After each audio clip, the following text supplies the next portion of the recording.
It's the Bits and Pieces podcast. Hello and welcome to the Bits and Pieces podcast for September 2022.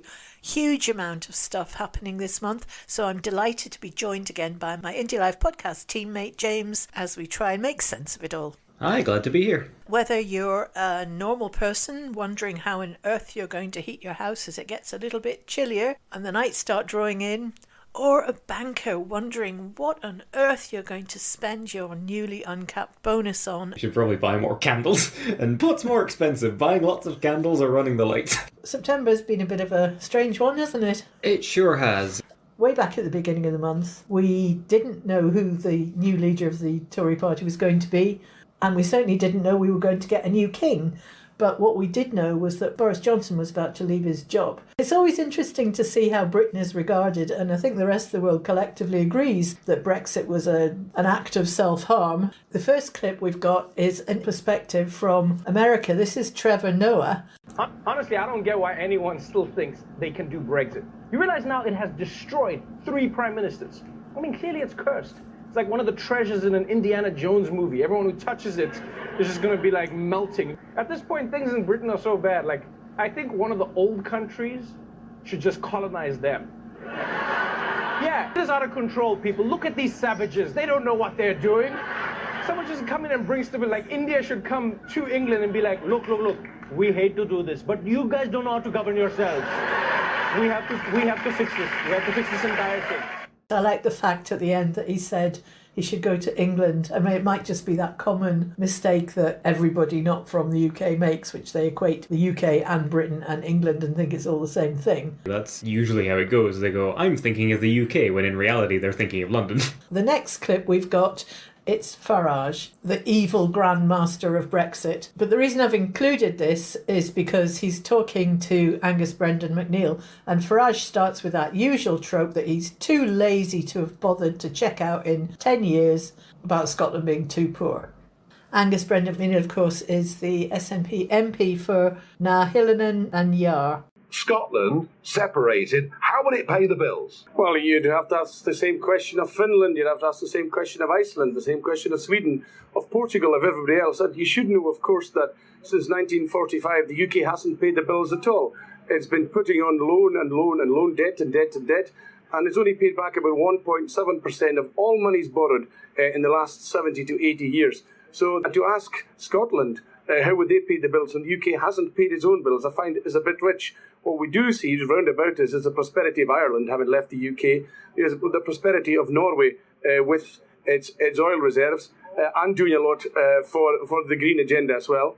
We're seeing how Iceland's getting on with the population of Dundee, and we're seeing how Scotland's getting on with a government we don't vote for, a government we haven't voted for, a party we haven't voted for since 1955. I've no worries about how Scotland would get on after independence. This thoughtless, mindless attack line that comes up regularly that they've not even bothered to try and update, and it's just so easy for it to be bounced back now. Yeah, that's a strong one. It is a good rebuttal. But I mean, it's not an attack line designed to be taken by the opponent and go, good point, got us again. What it actually is like an easy tap-in goal for his supporters who go, he's right, because they also haven't bothered to update their opinions in a very long time either. Yeah, dog whistle politics. Last month we brought some coverage of the Power to the People campaign. They're still at it. They've had another demonstration in Glasgow, this time outside Ofgem. This is Col McHale and Francis Curran talking about the energy crisis. Last week, Liz Truss announced an energy price freeze, but it's not a freeze, it's a con. The reality is all of our energy bills have gone up, and we're expected to foot the bill for this fake freeze. On October 1st, the average energy bill will still rise by 27%. For households across Scotland struggling to afford rent or food, that's still an unaffordable rise. That's because our energy bills have gone up 120% in the last 18 months alone. This freeze is going to cost the taxpayer £150 billion. And where is the money going? Straight to the energy companies. It's a gift from the government to the billionaires, and they're raking it in straight out of our bank accounts. When she was saying about how much more it was going to cost the taxpayers, I was thinking that was even more damning in light of more recent news that there's massive tax cuts now to the wealthiest of us. Oh, yes. All along, we've been told that this crisis is because of the price of gas. But just now, the price of gas is falling and our bills are rising. That's because the real cause of this crisis is profiteering allowed for by governments happy to let their pals rake in millions in profit whilst people across Scotland freeze. We're still in an energy crisis. It's not resolved. It's not going away. People can't afford to pay this. It's not over, and we're going to fight it. Yeah, I think we're going to pay for it all with borrowing. Then they made it incredibly expensive to borrow. The pound is plummeting right now because the rest of the world is looking at the UK and thinking, are you guys mad? The bank's only response to that to try and steady the markets is going to have to be put up interest rates. The effect it's had is that people who are in the process of arranging a mortgage, all those offers are being pulled because they don't know how much they're going to be paying on that mortgage, so they don't know how much they can afford. Yeah. Who does best when they've got high interest rates? It's people with huge amounts of money in the banks. So this discredited idea that if you make the people at the top really wealthy, it'll trickle down to everybody else. And it's been discredited for decades. This isn't going to stimulate growth. People have nothing. Power to the People protest is continuing. There's another event on the 1st of October, a demonstration in Glasgow, George Square at noon. Unfortunately, that's also the day of a train strike. But Colm McHale was interviewed. They'd obviously put him up against random economists that they'd managed to find from England. And his responses to Cole's points just got weirder and weirder and weirder. There's a Treasury leak today which predicts that the biggest gas and electricity suppliers in the UK are on track to make 170 billion over the next 2 years, okay? 170 billion pounds that with nationalisation we could take and redistribute democratically with public ownership into the services that people rely on every day. Around 72% of Scots in this country are expected to fall into fuel poverty as we move into January with excessive energy bills. Whilst the nationalisation of energy may not solve this energy crisis, it insulates us against market volatility going forward. It would mean buying out these energy companies. So the TUC estimate that to nationalise the big five energy suppliers would be about £2.8 billion. This equates to roughly the sum of money that the UK government has spent bailing out the energy company Bulb over the last year. So if we'd chosen to nationalise the big five when we made the call to bail out Bulb, we would be in a much more sustainable position going forward, able to insulate ourselves against the next energy crisis. But retailers who sell you your energy are only part of nationalising energy. Producers and suppliers also have to be dealt with, as do transmitters. The key problem with this argument is that the part of the energy supply chain where the prices have gone up very rapidly is highly competitive international markets. The reason why energy prices are high is that the Russian gas, which is a very large proportion of the European energy market, has been withdrawn because of the Russian invasion of the Ukraine. That's bid up the international prices, and the prices are high not because of any particular profit seeking, just because there isn't enough energy. So it's being bid up by everybody wanting it. If we started saying, well, we don't want to pay the price that Qatar Gas or the Venezuelan oil company or whoever it is wants to pay, then they're not going to sell to us. This is a weird argument. The UK's reliance on Russian gas is about 3%. Half of the UK's gas comes from the North Sea and a third comes from Norway.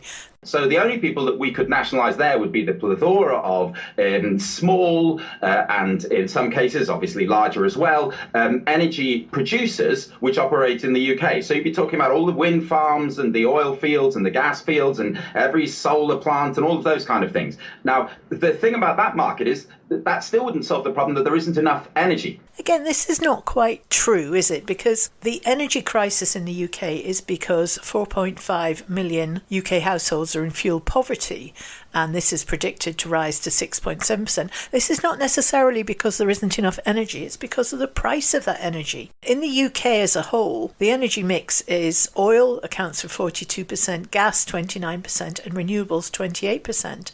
However, in Scotland, 97% of our electricity comes from renewables. So this is very much an Anglo-centric view of the situation. So even if you nationalised all of that, what you would end up by, if you nationalised it and forced down the price, would be rationing energy. You'd be telling people you're only allowed to go into the office so many days a week, or the kind of thing that happened in the 1970s. A much better solution, if you want to address the question, of course, these companies are making the highest profits at the moment because they're the ones with the energy to sell.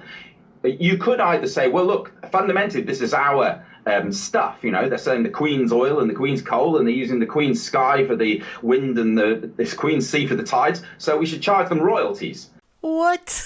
The Queen's sea, the Queen's sky? What is he on about?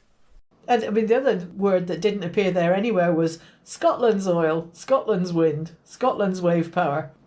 So we should charge them a large portion of the profits which they're making as a royalty, because it's our stuff they're selling. And that would be a better solution than nationalisation. I don't think that's right. I mean, if you look at France, energy prices have barely risen. The government has limited price increases to 4% annually. Whereas in the UK, if you look at just April to October, we're facing 80%. What's the difference?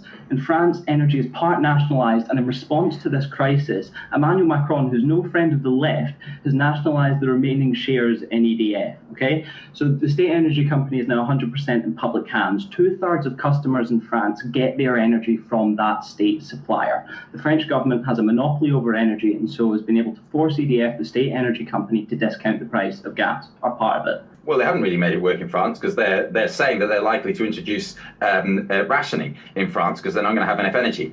What they mean by rationing is not like, and you will have to march into your grandmother's room and turn her radiator off. On France 24, a French Prime Minister, Elisabeth Borne, warned companies about the risk of energy rationing, but urged them to take steps to reduce their consumption. And she said, if we act collectively, we can overcome the risk of shortages. To the people he's trying to talk to, rationing will be perceived as a dirty word. Yeah. Yes, it harks back to the war and the here's your 2 ounces of butter. Yeah, it's a flip turn on that for sure. The reason why they've kept the prices to the consumer low is because the government subsidised the price. So if you want to subsidise the price, you don't have to do that by nationalisation. That doesn't really achieve anything. You could just say, look, the government's going to pay the energy suppliers for the energy at the international energy price, and we're going to supply it to the consumers at a much lower price. That would cost an absolutely gargantuan sum of money, as it's costing. He's complaining that the French have subsidised the price of gas. That's exactly what our government has done by putting this £400 towards everybody's bills, or rather we're not getting it, the energy companies are getting it, and capping prices. That's them subsidising in the same way. So he's simultaneously complaining about the French doing it, and that's exactly what the UK government's doing. He's equating bailouts with a nationalised company to being the same as just bailing out the existing privately owned companies, which is to wash over the fact that if it was owned nationally, they're not trying to draw a profit, which is largely the issue with what's happening privately. That is a really good point, because the point with a nationalised company is that the profits then belong to the nation that has nationalised them, not the shareholders that currently are sitting on billions. And let's not forget that corporation tax on the profits, VAT on the purchase of these things, is all going to the UK Treasury. So they're actually making huge amounts of money off the profits of these companies. Nationalising here is a kind of an illusory policy. It doesn't really achieve anything. I don't think that nationalisation is illusory, especially if you're looking to the future. We can't have a just transition that's left to the hands of the market. If the current energy crisis shows anything, it's that these companies are all about profit. In the same way they don't care for their customers, they don't care for the climate. So many examples of this. If you look at the fact the UK are about to approve a new gas field, Jackdaw, we are overwhelmingly dependent on gas, more so than other European countries. Nationalisation offers us a chance to kickstart a renewable transition and invest in wind, water and solar, creating good trade union jobs and driving investment in wind and etc. Right? So we can transform energy from something that functions in the interests of profit and shareholders, as it does just now. These companies' sole interest isn't in making sure that we have affordable energies, but in making money. And this is John Swinney's statement on energy in Holyrood. A lot has been said in the debate about the fact that the government should stop talking about independence and because of the scale of the cost of living crisis. This is a parliament of different opinions, and we come from different political traditions and we believe different things. And my view of the energy crisis is that there is no clearer example why Scotland should be an independent country as a consequence of the energy crisis. Because we live in an energy-rich country where we have virtually 100% capacity to generate a renewable electricity, and we're locked into a UK market that prices our electricity based on the wholesale gas price. What an absolute absurdity. And again, a failing market is about to be bailed out by a United Kingdom government, having bailed out the financial services sector many years ago. So I think if we look at the lie of the land just now, to me, the arguments are compelling that Scotland has to have the democratic choice of independence so our country can decide what is best for those who choose to live here. You're listening to Bits and Pieces. In the next section, we're going to look at the other massive change in our political landscape. Johnson is out. This next clip is by the fantastic Led by Donkeys, who do this better than anybody else. As Boris Johnson leaves office, he wants to talk about his legacy. OK, let's talk about his legacy. July 2019. Following a concerted campaign to destabilise the premiership of Theresa May, Boris Johnson fulfills his lifetime ambition and becomes Prime Minister. One of his first consequential acts is to advise the Queen to suspend Parliament for 5 weeks, subverting democracy in order to avoid scrutiny of his Brexit plans. A court finds that Boris Johnson's advice to Buckingham Palace recommending the suspension was flawed and untrue. In other words, he lied to the Queen. December, he brandishes his so-called oven-ready deal on the campaign trail before winning a majority of 80 at the general election. 2 years later, he will seek to have the deal overturned. January 2020, as cases of a new coronavirus start spreading, NHS England declares its first ever Level 4 critical incident. February, the government holds 5 emergency COBRA meetings to agree Britain's response to the COVID crisis. Johnson misses all 5 meetings. The Prime Minister did not attend any of them. Is that true? He didn't. Instead, he retreats to his country house at Chevening to finalise divorce plans and a financial settlement with his estranged wife. March 23rd, Johnson finally orders a national lockdown. A detailed scientific analysis will later find that delaying the decision by a week cost 21,000 lives. March 27th, Johnson tests positive for COVID. He falls seriously ill but eventually recovers. May the 10th. You must obey the rules on social distancing, and to enforce those rules, we will increase the fines for the small minority who break them. 10 days later, Johnson attends a party at Downing Street against his government's own lockdown rules. 100 invitees are told to bring your own booze. After the party, one of Johnson's advisers will message a colleague to say, "We seem to have got away with it." 2 days later, news of Dominic Cummings' lockdown-busting trip to Barnard Castle emerges. Mr Cummings, are you going to resign? Johnson is faced with a choice: defend the government's public health messaging in the face of a deadly pandemic that's claiming tens of thousands of lives, or back his adviser. Johnson chooses to trash the government's COVID strategy and instead support Cummings. He has acted responsibly and legally and with integrity. June, Johnson attends an illegal party with 30 people in the cabinet room. October, a mystery donation of £52,800 is made to the Conservative Party by Johnson's friend Lord Brownlow. It will later transpire that Johnson is engaged in an expensive refurbishment of the Downing Street flat and has asked Brownlow to pay for it, despite the arrangement being a breach of electoral law. Designer Lulu Little has been hired, with individual rolls of gold wallpaper costing £800 each. That same month, an investigation by Good Law Project reveals the existence of a secretive VIP lane for companies seeking to secure government COVID contracts. The system allows businesses and individuals with political connections to the Conservative Party to gain preferential treatment as they seek to land huge contracts for PPE. The resulting deals often involve inflated prices and the supply of unusable equipment. October 31st. Johnson refuses to countenance a further lockdown, telling colleagues, "Let the bodies pile high in their thousands." November. The COVID death toll passes 50,000. 2 days later, Johnson attends a party in the Downing Street flat to celebrate the departure of his adviser, Dominic Cummings. December. There is a slew of Downing Street parties. At one of them, red wine is said to have been sprayed on the walls, while one source describes the scene inside the event as carnage. The party will later become infamous when Johnson's staff joke at a mock press conference about how to keep details of what happened from the public. His fictional party was a business meeting. And it was not socially distanced. January 26, 2021, the COVID death toll passes 100,000. April 16th, 2 Downing Street parties are held on the eve of Prince Philip's funeral. A staffer is sent out to bring back a suitcase full of booze before drunken partygoers break the child's swing in the Downing Street garden. The next morning, the Queen follows Johnson's lockdown rules, mourning alone. August. As British and American forces conduct a disorderly exit from Afghanistan, the Taliban retakes power, triggering chaotic scenes as thousands try to flee through Kabul airport. This is an emergency now. Tens of thousands are trying to get through. At the front, they're being crushed.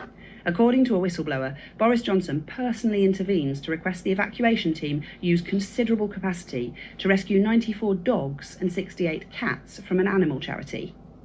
Meanwhile, countless Afghan civilians, including those who have worked for British forces in the country, are left behind to face the Taliban.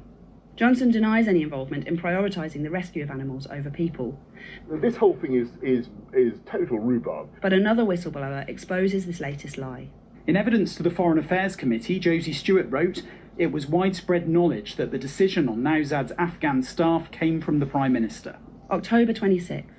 MP Owen Paterson is found guilty of egregious breaches of paid lobbying rules by the House of Commons sleaze watchdog, including lobbying for health company Randox, having helped them secure over £500 million in government COVID contracts without tender or an open process. November. Paterson faces suspension from Parliament, but Johnson backs Paterson and instead tries to change the rules by curtailing the power of the Parliamentary Standards Commissioner, the body investigating Paterson. After a public outcry, Johnson is forced to back down and Paterson is suspended.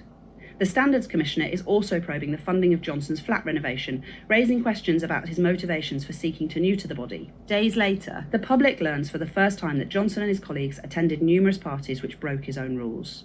December the 1st, Johnson lies to the public. All guidance was followed completely during number 10. December the 7th, he lies again. All the guidelines were observed, continue to be observed. Over the following weeks and months, Johnson will repeatedly lie about his attendance at and knowledge of the parties. December 9th, the Electoral Commission delivers its verdict on the flat renovation scandal. Johnson is found to have failed to properly report the donations from Lord Brownlow. The Conservative Party is fined £17,000. January 12, 2022. The government's VIP lane for awarding COVID-19 contracts is ruled unlawful by the High Court. February. Johnson makes MP Chris Pincher his Deputy Chief Whip.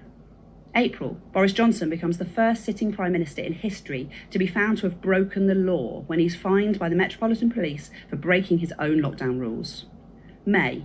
Sue Gray publishes her report into Partygate, detailing how officials in government held rule-breaking parties, had drunken fights, threw up, sang karaoke, mocked security guards and cleaners. All of this, Gray concludes, was enabled by a failure of leadership at the heart of government. June 6th, John Penrose, the Prime Minister's anti-corruption czar, resigns. It's pretty clear that he has broken the ministerial code in a very material way. A week later, his ethics advisor, Lord Geit, will also resign. June 30th, Johnson's Deputy Chief Whip, Chris Pincher, resigns in disgrace amidst reports that he sexually assaulted 2 men at a private club the night before. Questions are raised about what Johnson knew about Pincher's reputation at the time he appointed him. He sends ministers out to defend him in the media, repeating what is a lie. I have had an assurance from number 10 that the Prime Minister was not aware of any specific allegation or complaint regarding the former Deputy Chief Whip. July 5th, a devastating intervention by the former head of the Foreign Office confirms that Johnson was, in fact, aware of a formal complaint against Pincher when he appointed him, and that the complaint was upheld in a disciplinary process confirming his misconduct. The Prime Minister has once again been caught in a lie. The next day, as dozens of his ministers resign en masse in an effort to force his resignation, Johnson is forced to confirm allegations that as Foreign Secretary he secretly met an ex-KGB spy allied to Vladimir Putin without any of his officials being present. July 7th. Amidst scandal, disgrace and an erosion of standards in public life, Boris Johnson finally resigns. Inflation stands at 9%. Britain's trade performance is the worst on record and trust in politicians is at an all-time low. 10 days later, parts of the UK hit 40 degrees centigrade and wildfires destroy streets in East London. Johnson ends his premiership as he started it, choosing to skip a crucial Cobra meeting on the crisis and instead going for a ride in a fighter jet and hosting a party at Chequers. That is pretty damning, isn't it? Yeah, the words party at the end of the world seem to spring to mind. Any one of these things would have brought down past prime ministers, any one of those scandals. And because they were sort of coming thick and fast, you almost forgot yesterday's scandal because today's one was worse. And this underlying pattern of lie, why did it take so long to get rid of him? It did tend to be that one thing supplanted the next, and also there was constant smokescreen of real-world calamities going on, which they were able to hide behind the entire time. I think people didn't know how to react. It was sort of, they're doing these things, I can't believe they're doing these things. What do we actually do if people are doing these things? Well, that is a good point, because the ministerial code and all these things, they rely on people following them. Yeah. And as soon as somebody doesn't follow them, if the person whose job it is to enforce the code refuses to follow it, there's nobody else who can hold him to account. Who arrests the Prime Minister? Trump was very much the same. But maybe we just thought that, or British exceptionalism thought that it couldn't apply here. But Trump and Johnson following almost exactly the same playbook. The rise of these populist figures who sway people into the whole notion of, oh, they're so different and quirky, and then they tend to do things like this, yeah. As somebody once said to me, well, Trump, Johnson, and there's a third who fits that mould as well. Blonde hair, makes a lot of noise, lies, says quirky things, and that was Jimmy Savile. So, having said farewell to Boris Johnson, what did Nicola Sturgeon think when she looked back on his premiership? I obviously wish him and his family well, but there is no getting away from the fact that Boris Johnson's been the worst Prime Minister, certainly in my lifetime. He has discredited his office. He has delivered chaos to the governance of the UK, and he has failed to use the enormous powers and responsibilities and resources that he has at his disposal to make life better for the people he set out. Instead, he seems to have been more interested in serving himself than the people of the UK. So I'm not sure there are going to be many people in Scotland who are sorry to see Boris Johnson depart as Prime Minister. Then the news broke that Liz Truss was the last one standing in the Tory talent puddle as all the lesser candidates fell away. Yeah, no, the news coverage on it was very much in the same vein as sort of X Factor, Pop Idols. Who's through to this round? What are their attributes and their sad backstories? It's kind of one of those. That's a really good analogy, because they're famous for about half an hour and then they never quite live up to that promise, do they? Do you think she'll be an improvement on Boris Johnson? The hard question to start with. Look, time will tell.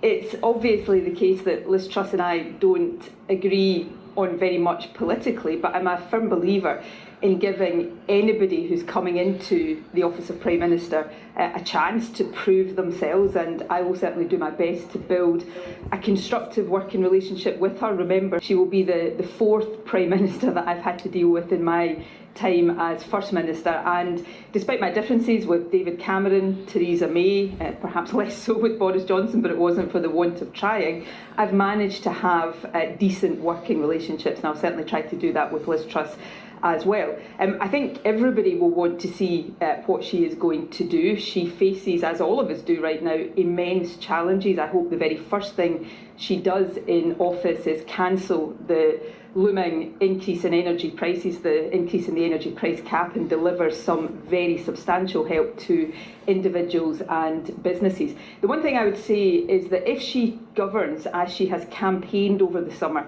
she will be a disaster, not just for Scotland but for all of the UK. But let's hope that's not the case, because this is a very serious time for the UK and it needs very serious and very purposeful leadership. You say if she governs as she has campaigned, she will be a disaster. Why do you think that? Well, because she has campaigned on the very, how can I say this politely, niche priorities of 100,000 members of the Conservative Party, focusing on things like tax cuts that would benefit the very richest, when it is ordinary people across the country who desperately need help to feed their children and heat their homes.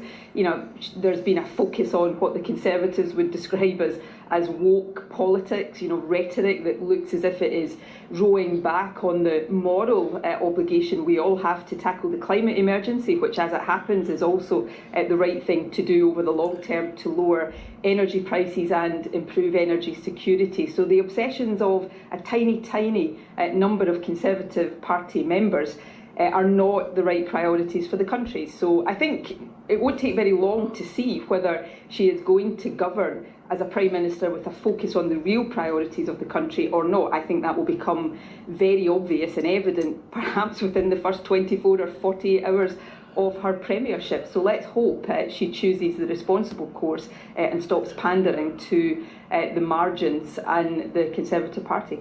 Are you concerned that if she does push ahead with tax cuts, as we believe is likely, to say the least, what impact that could have on the spending envelope for Scotland? And whatever happens, do you think you're going to have to do an emergency budget in response to the new Prime Minister? Well, we're undertaking an emergency budget review right now, and we are committed to setting out the outcome of that effectively in an emergency budget within a couple of weeks of whatever budget or fiscal event the new Prime Minister has. Now, we don't know for sure when that will happen or what form that will take, but our working assumption is there will be something of that nature by the end of September. I certainly think that is necessary.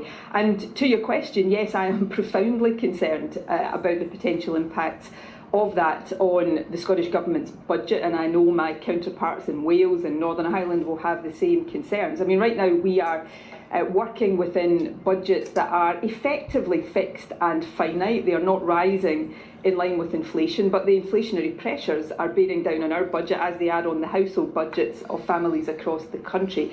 Any move, and this is a real risk, that would cut our budgets within this financial year would obviously be of profound concern, because it would have big implications for the National Health Service, for local authority budgets, for every aspect of our spending. One of the things we've been trying to do within that finite budget is help those who most need it. We have established a Scottish child payment support that doesn't exist anywhere else in the UK, currently giving £20 per week per child to the lowest income families. We have plans to increase that to £25 a week. Real tangible help at this time of crisis, and we don't want anything that reduces our ability to do other things to help.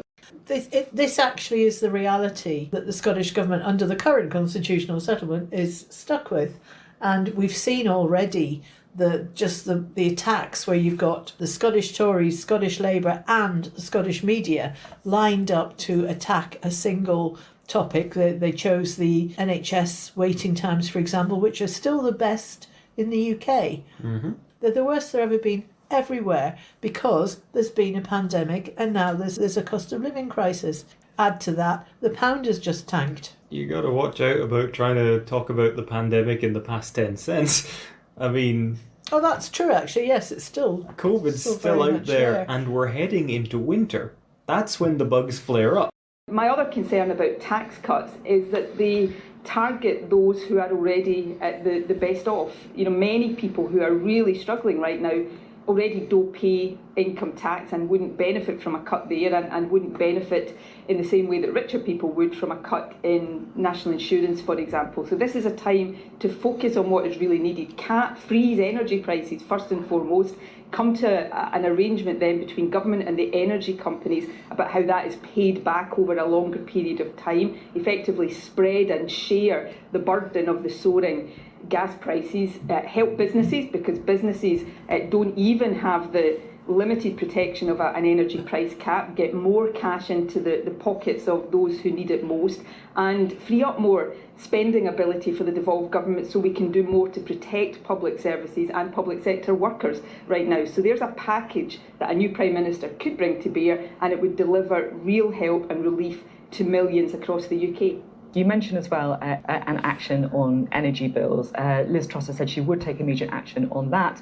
There are reports that could include more drilling licences in the North Sea. Would you be happy to see more oil and gas taken from the North Sea to try and increase the energy supply? But we've got to make a careful and just transition away from oil and gas. That's an imperative for the planet right now, but actually it is the way that we work towards greater energy security and lower energy bills. We are undertaking right now in the Scottish Government our own energy review, looking at the requirements over the longer term. But what is more important, I think, than continuing to explore for more oil and gas is that we fully support the renewable energy transition. So we've just had an auction round in the North Sea, which has given the initial go-ahead to up to 28 gigawatts of offshore wind energy. That's the future. That also gives us enormous potential in green hydrogen to help fulfil our own energy needs, but also can be a big export potential. So that's what I said earlier on. We need to support oil and gas as it transitions, and there's lots of workers in Scotland dependent on that industry right now, so I'm not complacent about that, but it is the wrong priority if you take your eye off the renewables revolution and the renewables transition, and that's what worries me, as well as irresponsible talk about fracking, for example. Let's focus on making sure that we harness our renewables potential, which fulfills all of these important objectives in the longer term. Because the Queen was at Balmoral, as a break from tradition, both Johnson and Truss flew in separate flights to Aberdeen. I have heard the odd comment that the Queen held on long enough to make sure Boris had resigned. But Johnson got there. This is how Liz Truss began her new job as Prime Minister of the UK. Where is Liz Truss? Because there has been, as you hinted, there's been fog, and her flight, I think, has been delayed with its landing, and they've been having to circle around Aberdeen and all points to the north, hoping and waiting for the fog to clear. You're listening to Bits and Pieces. Okay, so within days of having a new Prime Minister, the huge news that I think everybody knew was going to happen at some point, but nobody seems to have really believed, the Queen died. And 2 weeks of the media trying to make silence and queues interesting. Well, again, as we saw in Ballater, very, very quiet. People just pausing, watching as the convoy drove through the town. I'm told there was some applause in some areas that I think our cameras perhaps didn't pick up. But again, as we saw in Ballater, just that sense of stillness. The crowd swiftly dispersing, but a sense of quiet. She's actually having to artificially insert pauses in between what she's saying just to make it last long enough to fill the segment. There was nothing happening. Nobody was saying anything. There was some people. A thing drove through, but we didn't capture it. And then the crowds dispersed as silently as they had appeared. However, it was obviously a huge event in some people's lives. SNP policy apparently is to retain the monarchy, although I think that's one of the decisions that we will make ourselves as an independent country. Support for the monarchy in Scotland is a lot less than it is in England. Support for the monarchy is hugely less in younger age groups. Mm-hmm. So even just because of changing attitudes, it's something that you can see as being on its way out. But these people have clung to power for 1,000 years. The thing that I think is going to be really telling is if you look at the ostentatiousness of that funeral, and even worse, the ostentatiousness that's going to be Charles's coronation, which may be next year, and compare that to a population that can't heat their homes. Here's a family that presides over a massive amount of wealth, whose people are starving. Is that really anything to be proud of? Is that a sign of a successful country? Yeah, you kind of have to hope that's not lost on people, where there's been like cavalcades recently of documentaries about her because they've been wheeling them all out. And it's largely things like describing each and every one of the jewels in the royal crown and where it had come from and how valuable it was. And where it had been nicked from. I mean, at the end of the day, she was a 96-year-old woman. She's had a good innings. She's had a life of wealth and comfort. That's sort of one side of it that we have paid for. Mm-hmm. There's no denying that she has done her duty from the minute she was crowned for the next 70 years. I mean, a 96-year-old woman still working. That's real Tory Britain, isn't it? She never got to retire. And at least she did have her Jubilee, 4 days of celebrations just a few months ago. Working in the sense that she allowed herself to be paraded in front of many people on many occasions in limousines and occasionally deigned to cut a ribbon. Certainly the older generation. I mean, my mother in her 80s grew up with her and sort of saw parallels, completely fictitious ones, between her life and the Queen's life. It is. It's the old ideal of Queen and country. Is that you cannot have one without the other for some reason. Yeah. Although lots of countries successfully do. There's countries in Europe, for example, who have retained their monarchy, but in a much more modest sort of ceremonial role. They aren't the richest landowners in the world. They don't have, the kings and queens of Norway, Sweden, Denmark. They have found a sort of balance. And as far as I can tell, besides the massive financial support, they play a largely similar role, which is essentially ceremonial. Yeah, it's opening thing. The further the process went south, the more medals and uniforms appeared on the chests of members of the royal family, including Zara Phillips' husband, Mike Tyndall, who's a former rugby player. What did he get those for? Never served in the armed forces. Certainly from my pals, they just kept their heads down and waited for it all to be over. I mean, they didn't want to be disrespectful and during the funeral of an old lady, but this idea that BBC commentators spoke for everybody, I found offensive. But the one thing that lightened the proceedings a little, there was a story going round on Twitter that Nicholas Witchell, out of respect, he was going to be walled up alive with the Queen. That was quite funny. And then there was Grief Watch or Mourn Watch, all the ridiculous things. A toilet where they put a notice on the condom machine saying that no condoms would be sold during the period of mourning out of respect. Food banks weren't opened out of respect. That was my favourite part of it, was all the numerous tokens of respect that appeared to be being shown across the board, and random nods for no reason. I mean, it's like you were working in a bookshop. You had to take off the for sale stickers off any royal books. That's right. She could not be seen to have been devalued in some way. Yeah, well, certainly not in the remainder. And what was Centre Parks, where they were going to have to send the holiday people home out of respect. And then they decided they reneged on that and said, no, you can stay, but you can't leave your cabins. That's right. And then we had Charles being announced as king, and I'm not sure it went exactly as they thought it was going to. God save the king!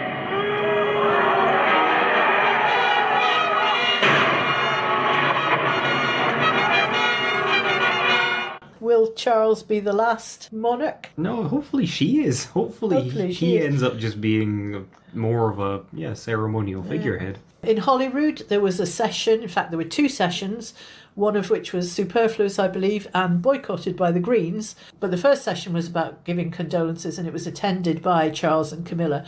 Patrick Harvey gave what I thought was a very good speech, certainly ruffled a few feathers. The experience of loss is universal. It comes into all of our lives. It's a reminder that the reality of human life is not rooted in status or in title, but in the connections we make, bonds of love and friendship, of family and of service to one another. People of all views can respect this, whatever else we may disagree about. So in this moment, as we mark the death of the Queen, I offer my party's sincere condolences to her son, to all of his family, and to all those whose lives she touched. For many people, a monarch stands as a symbol of the country. If this is true, then this is a moment more than one of personal loss for those we stand with in their grief. It's also a time to reflect on the change the Queen witnessed during such a long reign. When Princess Elizabeth of York became Queen Elizabeth II, the UK was still early in its recovery from a brutal world war and had begun laying the foundations of something extraordinary: a welfare state and a national health service to tackle the giant evils of the age. Nearly 3 decades of declining inequality followed. At the last coronation, the oath still referred to other countries as the possessions of an empire, and here at home, human rights and equality were distant ideas, with racist discrimination remaining legal and people treated as criminals and outcasts because of their sexuality. Now we can look back and celebrate extraordinary progressive change, even as we must continue to defend what has been achieved. There are those for whom the long reign of Elizabeth II, and indeed the institution of monarchy, represent continuity, stability, permanence. But in truth, the tide of progress cannot be halted. It feels slow as we live it day by day, but in time it is dramatic. So, Presiding Officer, as Charles III begins his reign, let us hope, indeed redouble our determination, that he will have the opportunity to witness change just as transformational and more. It is still needed. This is quite timely because we've got the court case coming up on the 11th and 12th of October. Do the Scottish people have a right to hold a referendum to decide their own future or not? And interestingly, during his accession, Charles was required by law to swear a separate oath to uphold the Scottish claim of right. Now, this sent the people who are currently looking to the claim of right as the magic bullet that will solve our problems into delights. But here's what he actually said. I, Charles III, by the grace of God, of the United Kingdom of Great Britain and Northern Ireland, and of my other realms and territories, King, Defender of the Faith, do faithfully promise and swear that I shall inviolably maintain and preserve the settlement of the true Protestant religion, as established by the laws made in Scotland, in prosecution of the claim of right.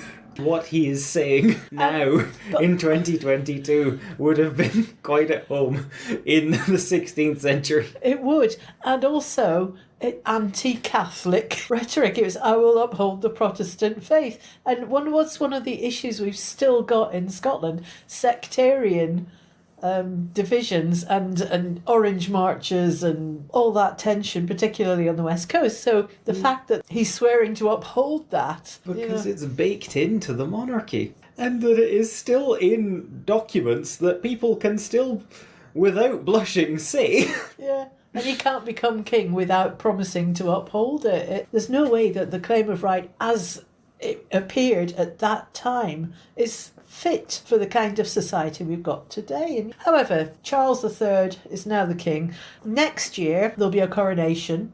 We're also hoping to have a referendum next year. So it'll be very interesting to see what happens between now and then, whether they manage to have the two events quite close together or whether that backfires and actually people go, this is madness. We have to get out from under this. Interesting times.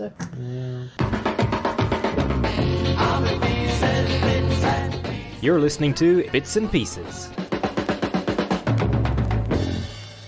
Finally, Parliament has reconvened and we've got a new Prime Minister, a new cabinet, but actually the same old nonsense being discussed. Start with favourite from this podcast, Stephen Flynn. And if you just look at the announcements of our cabinet in the last day or so, it kind of reflects that. You know, we've got a Chancellor who said that UK workers are lazy. We've got a Home Secretary who doesn't respect human rights. We have a Secretary of State for Energy who's a climate denier, and now we have a Secretary of State for Northern Ireland who appears, as I understand it, to be a massive Brexiteer, and yet he's the one who's going to have to negotiate a solution to the Northern Ireland Protocol. Of course, Liz Truss is going to be a disaster for the UK, but more importantly, she's going to be a disaster for the people of Scotland, people who did not elect her and who have not elected the Tories since 1955.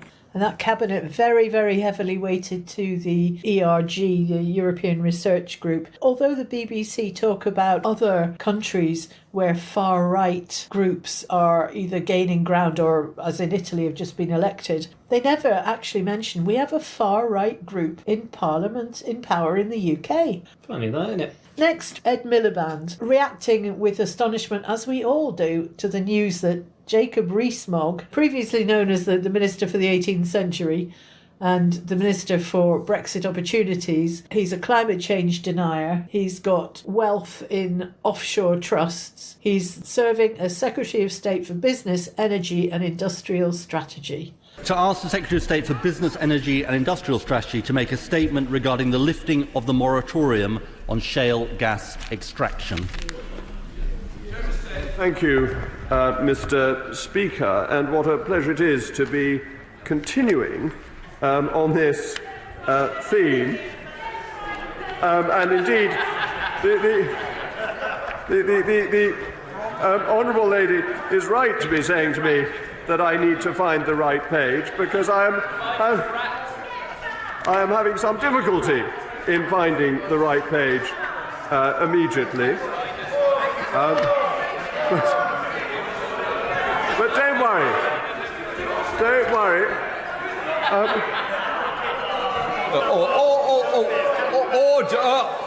Secretary of State. Is there another copy we can send through?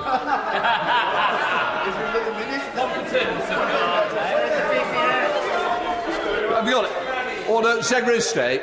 Mr. Speaker, I'm very grateful to the right honourable gentleman for bringing forward his urgent question. And I'm glad to be able to announce that the moratorium on extraction of shale gas is being lifted, and a statement has been laid before the House to do this. As I was setting out in the previous urgent question, it is important that we use all available sources of fuel within this country. It is more environmentally friendly to use our own sources of fuel rather than to extract them from other countries and transport them here at great cost, both financially and in terms of carbon. It is something, therefore, that we need to revisit, and we need to revisit the seismic limits to ensure that shale gas extraction can be done in an effective and efficient way. Mr. Speaker, this is obviously a case of the dog ate my homework, and it's hardly surprising. Let's start by taking his excuse for lifting the fracking ban, Mr. Speaker, that it will make a difference to the energy bills crisis. It won't, because gas is sold on the international market. The current Chancellor said so in February of this year, and I quote, "No amount of shale gas would be enough to lower the European price of gas." Even, Mr. Speaker, the founder of Quadrilla said the Secretary of State is wrong in an article published yesterday. So first, why doesn't he admit the truth? That anyone who knows anything about this subject says his claim that fracking will cut bills is nonsense. Next, let's come to safety. The 2019 manifesto, on which he and every member of the party opposite stood, said this, Mr. Speaker, "We will not support fracking unless the science shows categorically that it can be done safely." They are lifting the ban, but they can't supply the evidence. And the British Geological Survey published today certainly doesn't do it. So, in the absence of the evidence, his approach is to change the safety limits. He says in his written statement laid before this House, tolerating a higher degree of risk and disturbance appears to us to be in the national interest. I look forward to him and his colleagues explaining his charter for earthquakes to the people of Lancashire, Yorkshire, the Midlands, Sussex, Dorset and indeed Somerset, who will be part of his dangerous experiment. Let me tell the party opposite, we will hang this broken promise round their necks in every part of the country between now and the next general election. The Conservative manifesto also said, having listened to local communities, we have ruled out changes to the planning system. Does he stand by that promise? And how will he abide by the Prime Minister's commitment to local consent? The truth is, he doesn't get this, that you can't escape a fossil fuels crisis by doubling down on fossil fuels. Renewables are today 9 times cheaper than gas. The only way to cut energy bills and have energy security is with zero-carbon homegrown power, including onshore wind and solar, which his wing of the Conservative Party hates and he continues to block. For communities in every part of our country, today shows they can never trust a word this government says again. And he has shown he is willing to break his promises to support dangerous fringe ideas that put the interests of fossil fuel companies above that of the British people. That was quite powerful stuff from Ed Miliband, wasn't it? Yeah, certainly. It's that they're absolutely terrified to leave even a penny in the ground. Yeah. And in America, I know there was huge scandals of water supplies being poisoned, and it's not even an efficient way of getting energy out. They've just changed the rules. They've just decided not to worry about that. Now suddenly it's all good and that's what we should be doing. It's horrifying. It really is horrifying. And the problem with Rees-Mogg is you just know he has got no understanding of what he's talking about. He's just following dogma from the ERG, which he is a prominent member of. Yeah, he's been given a line and he's going to stick to it. He's going to take it. What these guys don't seem to realise is their money's going to burn the same as everybody else's if we wreck the planet. Stephen Flynn, SNP spokesperson. Mr. Speaker, there can be no doubt that this particular political earthquake is absolutely bonkers. The UK faces two problems when it comes to energy prices and energy security. Let's be clear, when it comes to energy prices, producing shale gas will make absolutely no difference whatsoever. And when it comes to energy security, what this government could and should be doing is turbocharging renewables and creating a CFD for the likes of hydrogen to ensure that we have hydrogen boilers in the future, not reliant upon gas boilers of the past. But luckily, Mr. Speaker, in Scotland there will be no change, there will be no fracking whatsoever. We, unlike the Tories, stick to our word. And isn't it great to know that that will not change? But the one thing that will change is we'll be long gone from the shackles of this place by the time shale gas is produced in England. In Scotland, energy is reserved, but planning is devolved. So the reason we have no shale gas extraction currently in Scotland, the ban in effect, is because we've banned the planning applications. No planning applications for shale gas are being approved. Now, what is going to be interesting is that the Internal Market Bill, and also there's another bill going through Parliament just now, which is the Brexit Freedoms Bill, allows Westminster to override the devolved administrations. Now, if that happens, if they want shale gas fracking in Scotland, they would need to override Holyrood's planning powers, which would be, again, another step that you would never have thought they would contemplate, and yet that's what they're going to have to do. How many people do we have looking into that? Because that sounds like one of those classic sort of interesting ways you can put a spanner into the works without actually going against the rule of the law. Because, I mean, I would like to see a lot more things where it's, well, we don't have control over X, but you know what leads into X? Y. And we do control Y. It just shows you how far we've moved from the Smith Commission just after the IndyRef saying that Scotland's government's going to be the most powerful devolved government in the world. It's going to get masses of new powers. We've put it on a permanent footing. We can't legislate except with express consent. One by one, all those things have been rowed back on. Interesting to see what happens next. Promise them the mile, give them the inch.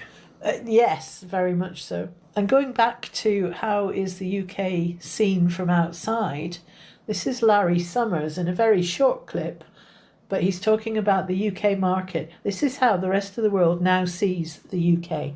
It makes me very sorry to say, but I think the UK is behaving a bit like an emerging market turning itself into a submerging market. There's nothing in the pattern of market response in the UK that suggests anything but fear rather than confidence in the policy approaches being taken. It would not surprise me if the pound eventually gets below $1 if the current policy path is maintained. Larry Summers, who is the former United States Secretary of the Treasury, and his point there that it wouldn't surprise him if the pound gets level with the dollar. We're almost there. Yep, at last I saw it was down to about the worth of $1.03. One Tory MP and former minister said the party has been possessed by some sort of evangelical zeal. It defies all scientific and economic logic. It's utterly humiliating. The UK central banks have had to step in. Who's going to explain to people mortgage payments could go up by hundreds of pounds? Another backbench MP, I'm shell-shocked. Another senior Tory backbencher, I thought Boris Johnson's cabinet the worst in history. That one's just beaten it. Another backbench Tory MP, I think Kwasi Kwarteng is going to have to clarify his position very quickly indeed. That gives you a flavour of the horror in the Tory party. I've just been kind of getting more detail on precisely what was it that lay behind the bank's intervention, an incredibly unusual intervention for them to go in and start buying up specific government bonds because they noticed dysfunction in the market, essentially that part of the market not working. Well, what are the pragmatic consequences? What's the pragmatic story that lies beneath that? Well, I'm told that what they were responding to is what internally has been described as a run dynamic. What does that mean? It's very similar in kind of wholesale terms to what we saw with Northern Rock when there was that run on that bank back in 2007. A vicious cycle, essentially, people trying to withdraw money, which in turn leads sometimes inevitably to financial collapse. And I'm told that there were a swathe of pension funds that, were it not for the government's intervention, would have essentially collapsed, been insolvent by this afternoon. That's how fast moving this crisis in the pensions market was. It's the gilts market that lies underneath the defined benefits pensions schemes, all of whom are reliant on that market for their funding and for the structure of their investments. The scale of that crisis is gradually becoming clearer. The bank was responding to what it conceived to be a run on that system, on that part of the financial system, and believed there would have been insolvencies across the pension system this afternoon. So in a matter of hours, had it not responded. It has responded. You've seen a big reaction in those markets where the bank has gone and started to buy those securities. But it is an extraordinary day. It's an extraordinary event. And of course, it comes after the extraordinary moves in financial assets that we've seen since the announcements from the government on Friday. That triggered a mass sell-off of many of these assets, which of course is leading to this virtuous, or rather vicious, cycle facing many pension funds around the country. The UK, as we speak right now, is in the midst of an unfolding and rapidly deteriorating economic and financial crisis, and it is going to be ordinary people that pay the price of that. I don't think we've had a more serious economic situation, possibly even including 2008, which was a global financial crash, but in the UK, probably not a more serious situation in our memory. The big one, the really big self-harm inflicted by the UK in itself, was the decision to do Brexit. That was a decision which was announced as going to increase flexibility for the UK, but you can see in the present crisis that it's doing precisely the opposite. When you have inflationary pressures, Brexit puts the pound down and put inflationary pressures up. When you have a growth problem in the UK now, you want to have increased ability for UK exports to export your way out of this problem. But Brexit has put trade frictions in that way, and so on. So the problem is not just that they're sticking to a plan announced in the mini-budget, which is misjudged, but this is a series of major missteps by the government, which is culminating in this problem. And their determination to persist with all of this is simply undermining confidence in the markets minute by minute. And that was a roundup of tiny little clips, mainly from Twitter today. That's it for this month's Bits and Pieces podcast. Thanks for joining us. Bye now. You've been listening to Indie Jigsaw Bits and Pieces.